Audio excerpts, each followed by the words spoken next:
आज परमेश्वर के वचन में हम लोग प्रेरितों के काम में एक ऐसा व्यक्ति है जो परमेश्वर को जानता भर था, लेकिन उसकी चाहत थी कि मैं प्रार्थना करूं। वो जितना परमेश्वर को जानता था, जितना सीखा था, जितना देखा था, उस हिसाब से वो अपने आप को बनाए रखा था, उसमें ईमानदार बनाए रखा था अपने आप को। उसी व्यक्ति के बारे में थोड़ा सा हम लोग जानने की कोशिश करेंगे और वो व्यक्ति हमें मिलेगा प्रेरितों के काम 10 अध्याय उसका पहला पद से। कोई भी एक जन पढ़िएगा तो। कैसरिया में कुरनेलियुस नामक का एक मनुष्य था जो इतालियानी नामक पलटन का सूबेदार था। हाँ, वह भक्त था। हाँ, ये सूबेदार कैसा था? भक्त था पहला, और अपने सारे घराना समेत परमेश्वर से डरता था। अपने सारे घराने के साथ परमेश्वर से डरता था। आगे आगे। और यहूदी लोगों को बहुत दान देता। और यहूदी लोगों को जो भी वो लोग परमेश्वर के लिए, उसके भवन के लिए जो भी काम करते थे, उसमें दान दिया करते थे। और बराबर परमेश्वर से प्रार्थना करता था। हाँ, इसकी एक खासियत में से एक सबसे अच्छी खासियत ये थी कि ये बराबर परमेश्वर से प्रार्थना किया करता था, बराबर। लेकिन इसकी प्रार्थना कैसी थी? इस व्यक्ति की प्रार्थना कैसी थी, इसको देखेंगे। और इस व्यक्ति की प्रार्थना में परमेश्वर ने कैसे काम किया, इसको देखेंगे। हम लोग बाइबल में पढ़ते हैं ना, बाइबल में एक वचन ऐसा लिखा है यिर्मयाह के किताब में कि तू मुझसे प्रार्थना कर और मैं तेरी सुनकर तुझे बड़ी बड़ी और कठिन बातों को बताऊंगा जिन्हें तू अभी नहीं समझता। परमेश्वर की इच्छा है कि लोग उससे प्रार्थना करें। किस बात के लिए? परमेश्वर की इच्छा है कि लोग उससे प्रार्थना करके मांगे। किस बात के लिए? इस बात के लिए कि तू बड़ी बड़ी बातों को जाने जिसे तू अभी नहीं जानता।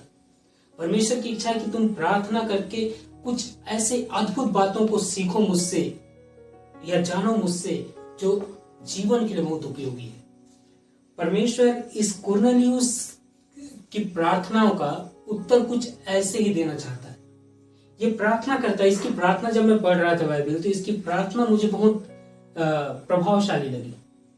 यद्यपि दिखता नहीं है, लेकिन यदि ध्यान से देखिएगा तो इसकी प्रार्थना बहुत प्रभावशाली है। ये व्यक्ति कैसा? पहले कुरनेलियुस को जान लेते हैं। कुरनेलियुस कौन है? पहला में लिखा है कि कुरनेलियुस कैसरिया का रहने वाला था। ठीक, एक इतालियानी नामक पलटन है, उसका सूबेदार था। और इसके बारे में यदि हम लोग बाइबल को ढंग से देखें या इससे रिलेटेड बातों को पढ़ें तो वहां पर ऐसा मिलता है हमको कि कुरनेलियुस का बैकग्राउंड परमेश्वर को जानने वाले लोगों में नहीं था। ये उन लोगों में से आया है जो ईश्वर को नहीं जानते थे, अन्य जाति था ये। लेकिन परमेश्वर के वचन को ये देख रहे हैं किस रीति से मान रहा है। परमेश्वर का वचन हमको ये दिखा रहा है यहाँ पर कि यहूदी लोगों को ही दान दिया करता था उसके मंदिर के लिए, कि वो लोग वहां पर परमेश्वर की महिमा के लिए जो भी प्रोग्राम करते हैं या जो भी चीज को वो लोग आयोजन करते हैं, उसमें क्या हो, ये अच्छे से हो जाए करके अपनी कमाई में से दान देता था। और अपने घर के लोगों को सिखा कर रखा था कि क्या करना, तुम भी इसी परमेश्वर का भय मानना। ठीक, इसी परमेश्वर का भय मानना। और ये अपना भक्ति को कुछ ऐसा दिखाता था कि पूरे घर के साथ परमेश्वर का क्या करता था, भय मानता था। और ये बराबर प्रतिदिन प्रभु यीशु मसीह के सामने बैठकर ये क्या करता, प्रार्थना किया करता। अपने आप को उसके सामने उपस्थित जानता और प्रार्थना करता। क्या प्रार्थना करता था?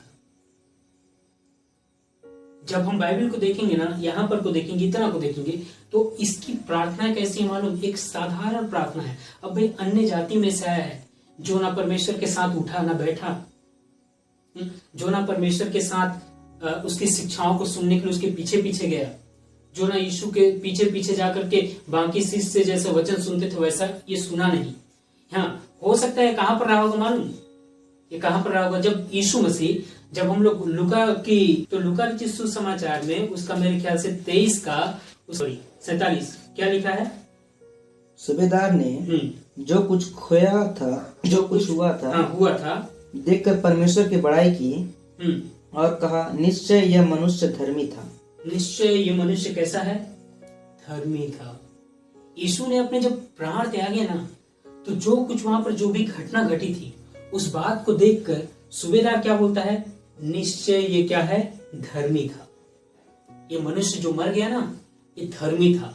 उस जगह पर जो कुछ भी हुआ, अब देख रहे हैं जो मारा जा रहा है, जो क्रूस ढोकर लाया है, जिसको कोड़े लगे हैं, जिसके हाथों में कील ठोके गए हैं, जिसके पैरों में कील ठोके गए हैं, वो व्यक्ति अभी प्राण त्याग दिया, ऐसा बोलकर कि हे पिता, मैं अपना प्राण तुझे सौंपता हूं। ऐसे करके जब अपना प्राण त्याग दिया, उस व्यक्ति को, मरते हुए व्यक्ति को देख कर ये कह रहा है, ये व्यक्ति धर्मी है, ये व्यक्ति धर्मी था। निश्चय हो ना हो, ये व्यक्ति कैसा था, धर्मी मनुष्य था। कौन बोल रहा है, सूबेदार बोल रहा है।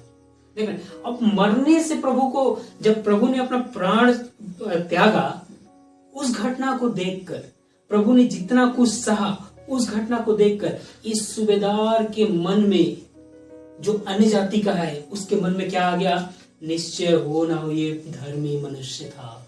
देख रहे हैं मेरे प्रियो, धर्मी मनुष्य यदि अपने जीवन को दूसरों के सामने अच्छे से पेश करता है, प्रभु के वचनों के आधार पर पेश करता है, तो उसकी मृत्यु भी कई लोगों के उद्धार का कारण बन सकता है। यदि हम अपने आप को धर्मी समझते हैं, तो हमारा दुख का भी ऐसा सहिए, दुख को ऐसा दिखाइए जिसके कारण दुख के द्वारा लोग प्रभु की महिमा करें। हम लोग क्या सोचते हैं ना, हमको चंगाई मिलेगी तभी लोग प्रभु की महिमा करेंगे। लेकिन देखिए यहाँ पर परमेश्वर दुख सह रहे हैं, जैसे ही दुख सह करके प्राण त्यागे, दूसरा व्यक्ति कहता है ये धर्मी मनुष्य हो ना हो। मेरे प्रियो, यही सूबेदार वहां पर भी है। इस सारे घटनाक्रम ने क्या किया, ये सारा घटनाक्रम हालेलुया उसके जीवन को प्रभु यीशु मसीह के पीछे चलने के लिए विवश कर दिया। इसका जीवन को ही नहीं, इसके पूरे घराने के लोगों को इस बात को शिक्षा देने के लिए विवश कर दिया कि सच में जो क्रूस पर मरा ना, वो यीशु था।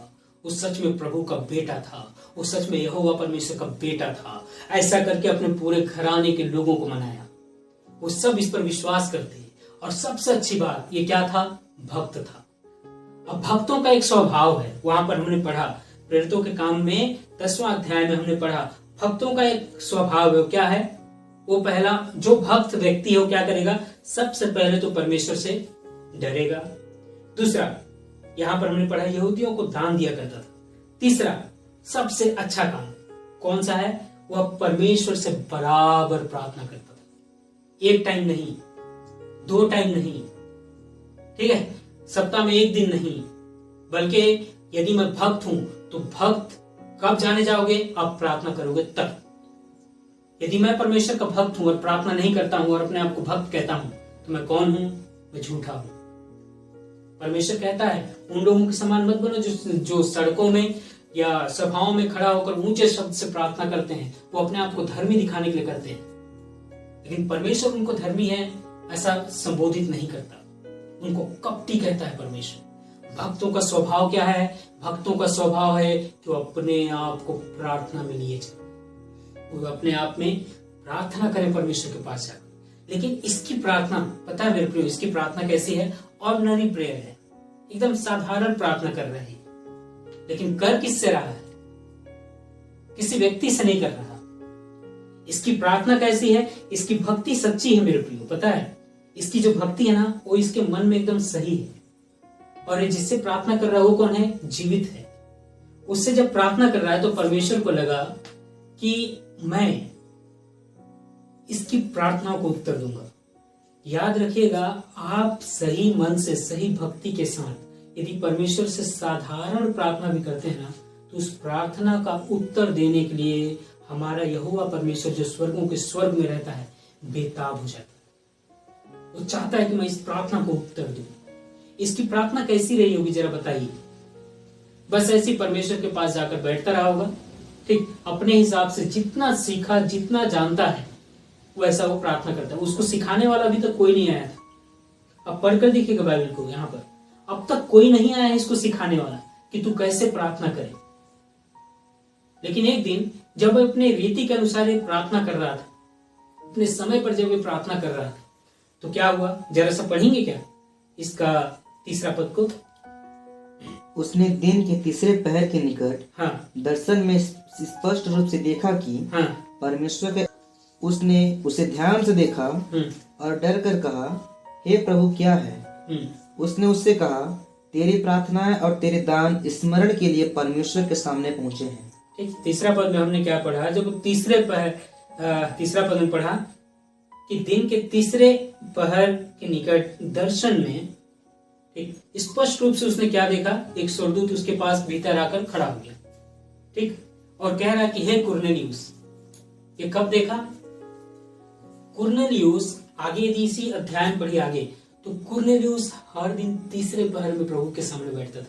ठीक, तीसरा पहर यानी कि तीसरा पहर दिन के 3 घंटे बराबर 1 पहर। ठीक है, दिन भर 4 पहर का होता है।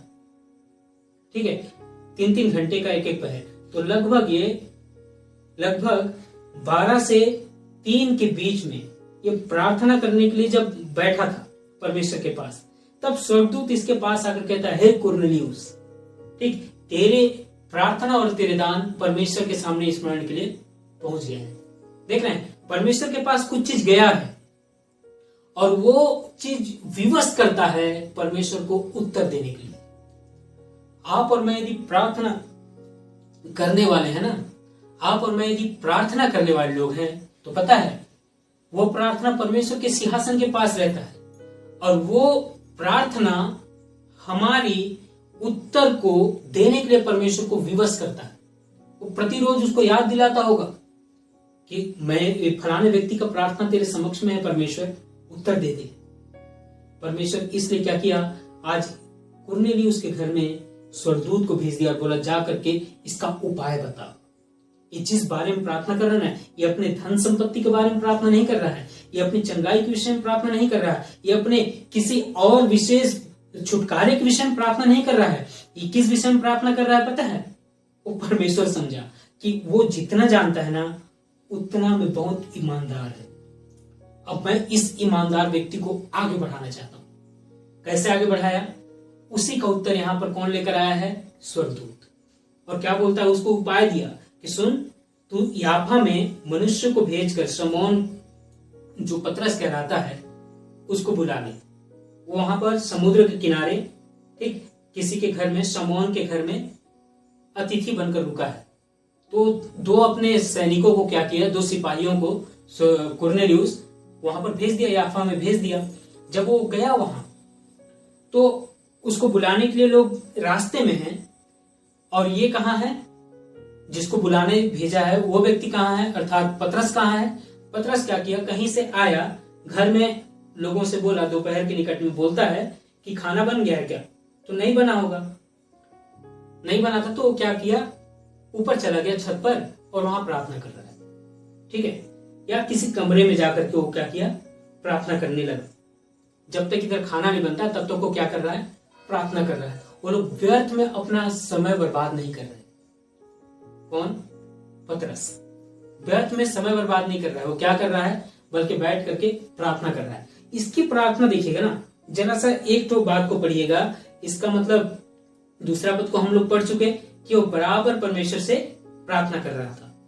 ठीक, कुरनेलियुस हर दिन बराबर परमेश्वर से जैसा पाता था वैसा वो प्रार्थना करता था। जैसा पाता था वैसा नहीं, जितना जानता था उतना वो प्रार्थना कर रहा है। यानी कि हे परमेश्वर, हे परमेश्वर, जैसा उसने सीखा था वैसा वो प्रार्थना कर रहा है। ठीक, उस प्रार्थना को सुनकर प्रभु ने स्वर्गदूत के माध्यम से उसको उत्तर भेजा। ठीक, अब जिसके द्वारा कुरनेलियुस को उस परमेश्वर के बारे में अधिक जानकारी मिलनी है, वो कैसा प्रार्थना कर रहा है, जरा पढ़िए तो इसी का मतलब 10वां पद। उसे भूख लगी और कुछ खाना चाहता था, परंतु जब वे त्याग कर रहे थे तो वह बेसुध हो गया। बेसुध हो गया। 9वें पद को पढ़िए, क्या लिखा है? दूसरे दिन जब वे चलते चलते नगर के पास पहुंचे तो दोपहर के निकट पतरस छत पर प्रार्थना करने चढ़ा। पतरस कहां चला गया?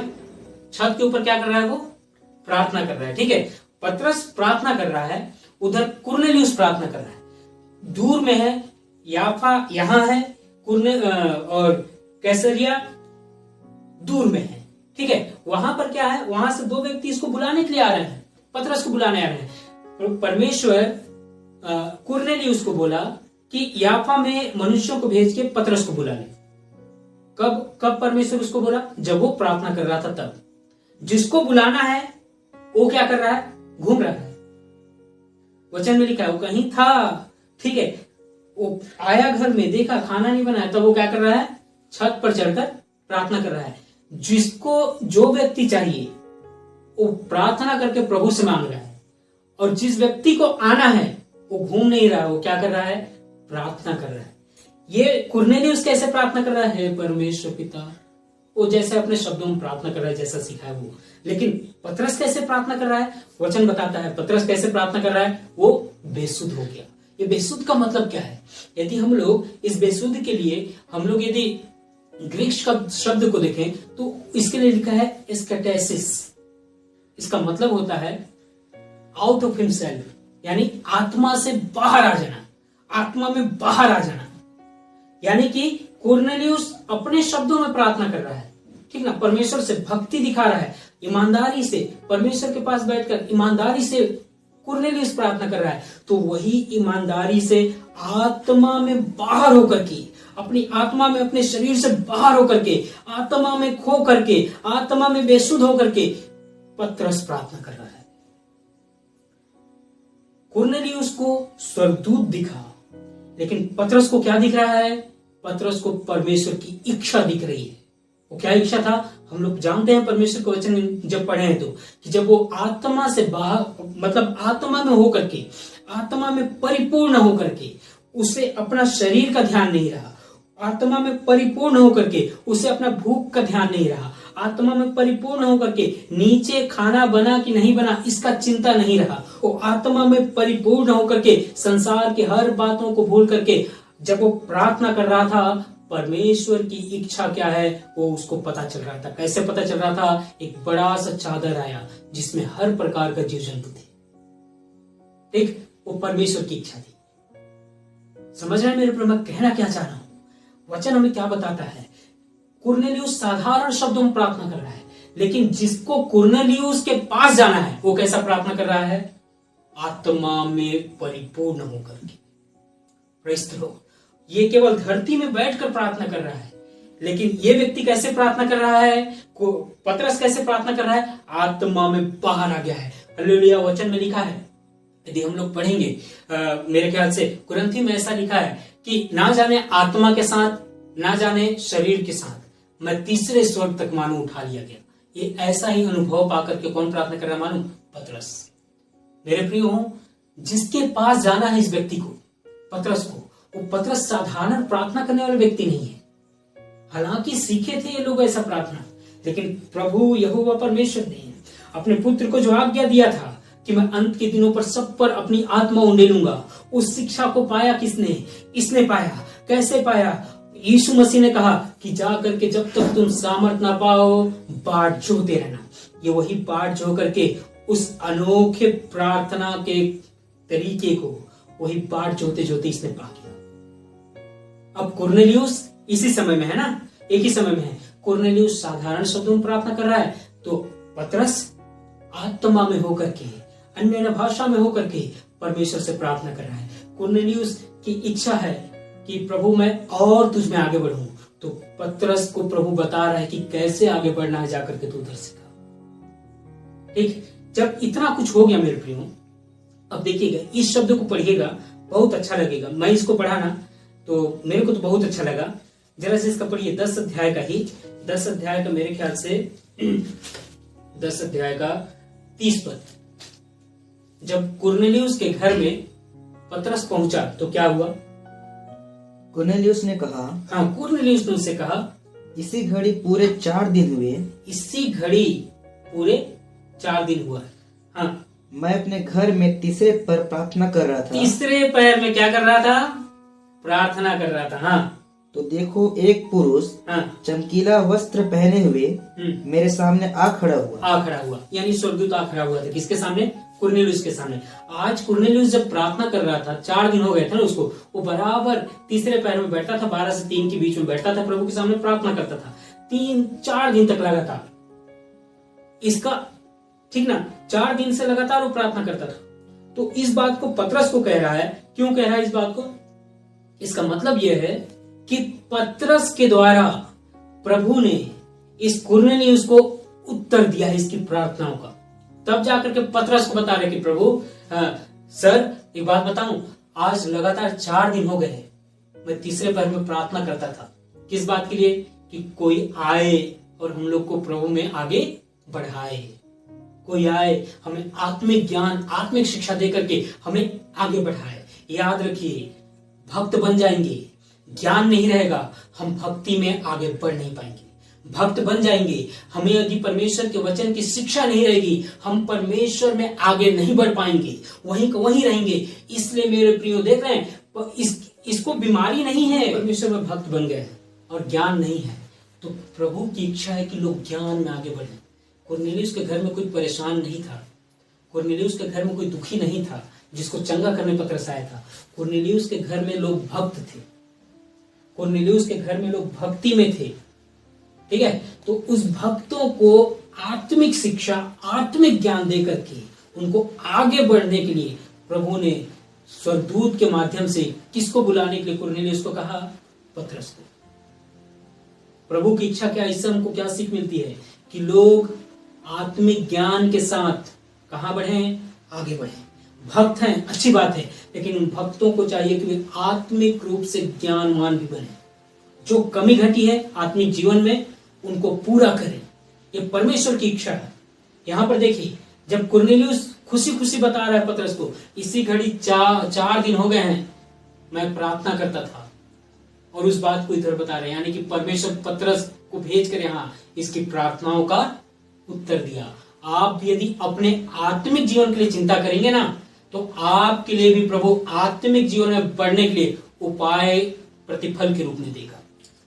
पतरस के माध्यम से कुरनेलियुस को मिल गया, और पता है ये बेसुध होकर के जो प्रार्थना कर रहा था, आत्मा में परिपूर्ण होकर के जब पतरस प्रार्थना कर रहा था, तो ये क्या चीज है पता है मेरे प्रियो? जब वो पतरस आत्मिक रूप से आत्मा में परिपूर्ण होकर के आत्मा में पूरी तरह से भरकर जब वो प्रार्थना कर रहा था ना, तो जो शिक्षा ये पाया, जो आत्मा में परिपूर्ण होकर के जिस शिक्षा को इसने पाया, पता हो किसके किसके लिए थी? वो 2 सच्चाइयों के लिए थी। सबसे पहले पतरस तू सीख, आत्मा में परिपूर्ण होने वाले व्यक्ति के लिए शिक्षा। दूसरा, जब वो खुद सीख गया तो उस शिक्षा को दूसरे को ही अपने इस्तेमाल में ला रहा है, फायदे में ला रहा है। देखिएगा जरा पढ़िए तो इसका मतलब इसका 28 पद को पढ़िए। पतरस का सोच क्या था? उसने कहा, हाँ, तुम जानते हो कि अन्य जाति की संगति करना या उसके यहाँ जाना यहूदी के लिए अधर्म है, परंतु परमेश्वर ने मुझे बताया है कि किसी मनुष्य को अपवित्र या अशुद्ध न कहूं। देख रहे हैं, सबसे पहले जो ज्ञान ये आत्मा में परिपूर्ण होकर के पाया, वो सबसे पहले किसको करेक्ट किया? पतरस। ये पहले क्या सोचता था? सब में ये शिक्षा थी, सबके ज्ञान में था, सब यहूदियों का ज्ञान में था क्या? कि अन्य जातियों के साथ किसी प्रकार का संगति नहीं करना है, ना ही उनके घर जाना है। लेकिन अब परमेश्वर जब इसको शिक्षा दिया है, आत्मा परिपूर्ण इसलिए इसको किया था कि तू शिक्षा पाकर के तेरे अपने जीवन को तू सही कर। मेरे प्रियो, हमें भी ना पता है आत्मिक शिक्षा को पाना है। वो आत्मिक शिक्षा क्या करता है? सबसे पहले मुझे सही करेगा, इसके बाद वो शिक्षा को जब मैं दूसरों को बताऊंगा ना, उनका भी जीवन आत्मिक रूप से आगे बढ़ेगा। हम चाहते हैं कि आत्मिक रूप से लोग आगे बढ़ें, लेकिन हम सही नहीं होते। हम सही नहीं होते। काहे? हम आत्मा में परिपूर्ण होकर के प्रार्थना थोड़ी करते हैं। हम आत्मा में परिपूर्ण होकर के प्रभु से क्या बताना है लोगों को, ये थोड़ी ना पाते हैं। हम लोग कहां पाते हैं मालूम? इंटरनेट में सर्च करेंगे, अरे बाप रे कुछ तो मिले आज बताने के लिए, तो इधर उधर खोजेंगे। हम परमेश्वर के पास बैठते ही नहीं है। आत्मिक सच्चाइयों को हम लोग दूसरे के विचारों से सीखते हैं। आत्मिक सच्चाइयों को हम दूसरे के थॉट्स, दूसरे के सिद्धांतों से सीखते हैं कि उस चर्च में ऐसा होता है, इस चर्च में ऐसा होता है, और अपने बाइबल में क्या लिखा है ये हमको इससे मतलब नहीं। हमको किससे मतलब है? दूसरे के विचारों से। पतरस के पास उस समय में किसी और का विचार था क्या? वो जब प्रार्थना करने गया, इसके विचार में ये बात था कि मैं किसी अन्य जाति के घर नहीं जाऊंगा और ना ही उनके साथ रहूंगा। ये शिक्षा इसने बचपन से पाई थी। लेकिन जब परमेश्वर ने इसे शिक्षा दिया तो ये क्या कहता है, मैं गलत था। जब वो सही हुआ आत्मिक ज्ञान पा करके, यहोवा परमेश्वर के नजदीक बैठ करके, पता है मेरे प्रियो, हम आगे इस वचन को पढ़कर देखें, आगे पढ़कर देखें। जैसे ही पतरस वचन बताया, जितने लोग सुन रहे थे उनके लिए जब प्रार्थना किया, तो जिस तरह से पतरस प्रार्थना करता था आत्मा में होकर के, वही आत्मा की सामर्थ को सुनने वाले सारे लोग पा गए। Praise the Lord. मेरे प्रियो, हमको भी इसी तरह का आत्मिक ज्ञान पाना है। पता है उस समय के लोग कैसे थे? उस समय के जो यीशु मसीह के साथ चलने वाले लोग थे, जो सच्चाइयों को जान गए थे, वे लोग कैसे थे पता है? उनकी एक इच्छा थी और वो जानते थे, इस बात को जानते थे वे कि मैं परमेश्वर के राज्य को फैलाना यदि मुझे है, परमेश्वर के राज्य के बारे में यदि मुझे बताना है, परमेश्वर के राज्य को यदि मुझे प्रकट करना है, तो मुझे 1-2 मिनट प्रार्थना नहीं करना है। वो लोग घंटों प्रेयर में अपना समय देते थे, घंटों अपना समय प्रार्थना में बिताते थे। पुराना नियम पढ़कर देखिए, भजन संहिता 55 में लिखा है कि मैं तीनों पहर तेरी स्तुति करूंगा। दानियल के विषय में पढ़कर देखिए, 6 का उसके 10 में लिखा है कि वो 3 पहर परमेश्वर से अपने रीति के अनुसार वो क्या करता था, प्रार्थना किया करता था। परमेश्वर के राज्य को यदि फैलाना है ना मेरे प्रियो, 1-2 मिनट साल में एक बार, सप्ताह में एक बार वो भी चर्च की प्रार्थना, सप्ताह में एक बार किसी संगति की प्रार्थना, सप्ताह में एक बार जब कोई मिल रहा है तब उस समय किया हुआ प्रार्थना, इससे आप परमेश्वर के राज्य के बारे में प्रचार नहीं कर सकते। यदि सच में आप बोझिल हैं कि परमेश्वर का राज्य मेरे द्वारा फैले, तो आपको अत्यधिक समय प्रार्थना में व्यतीत करना।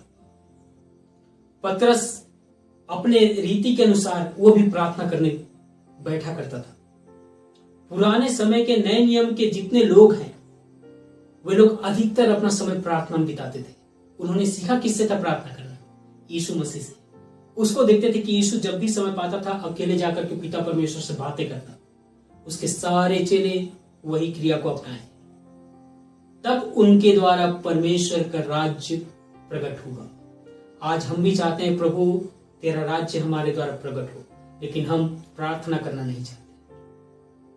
देख रहे हैं, कुरनेलियुस भक्त बना, उस जितना जानता था उतना प्रेयर करता था। परमेश्वर की इच्छा क्या थी? मेरा बेटा कुरनेलियुस, तू इन्हीं प्रार्थनाओं में सीमित मत रहे, बल्कि पतरस को बुला। और जैसे पतरस प्रार्थना करता है आत्मा में परिपूर्ण होकर के, तू भी आत्मा में परिपूर्ण होकर के प्रार्थना कर। कुरनेलियुस कैसे प्रार्थना कर रहा था? साधारण शब्दों में।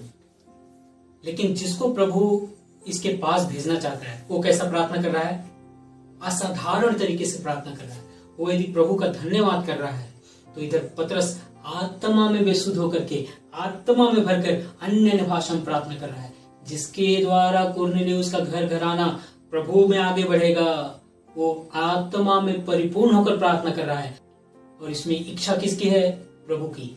तो साधारण शब्दों में प्रार्थना करे, तब भी तेरा उत्तर कहीं ना कहीं असाधारण तरीके से प्रार्थना अभी कर रहा है। अभी यदि तू साधारण शब्दों में प्रार्थना कर रहा है, साधारण तरीके से प्रार्थना कर रहा है, कोई बात नहीं।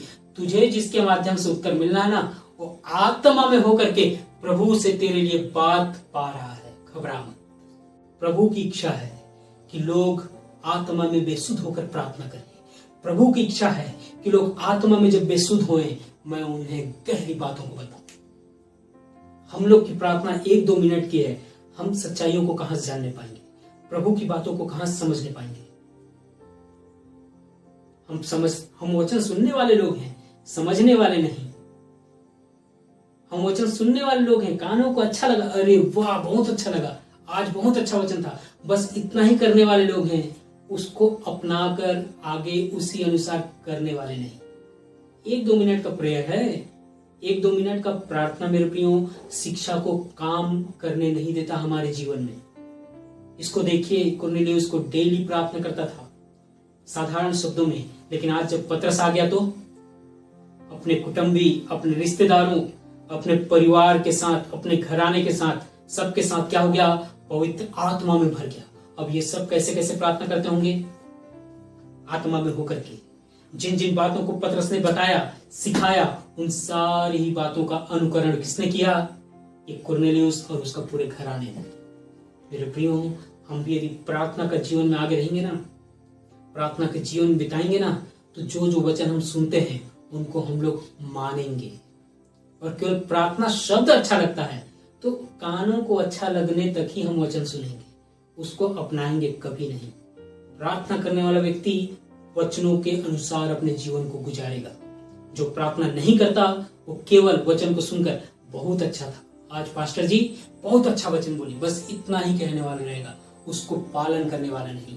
आप कैसा है, मैं कैसा हूं, आज जांचने की जरूरत है। क्या हम प्रार्थना करने वाले व्यक्ति हैं? यदि करने वाले हैं तो वचन सुनकर हालेलुया उसको मानने वाले बन जाएंगे, और नहीं करने वाले हैं तो मेरे प्रियो प्रभु की इच्छा अधूरी रह जाएगी। प्रभु की इच्छा क्या है? कि हम आत्मा में परिपूर्ण होकर के प्रार्थना करें। और जब आत्मा में परिपूर्ण होकर के प्रार्थना करेंगे, क्या चीज पाएंगे? उन बातों को जो प्रभु मुझे सिखाना चाहता है, उन बातों को जो प्रभु पतरस को सिखाना चाहता था कि तू इस जगह पर गलत है, अपना जीवन को, अपनी शिक्षा को तू क्या कर, सही कर।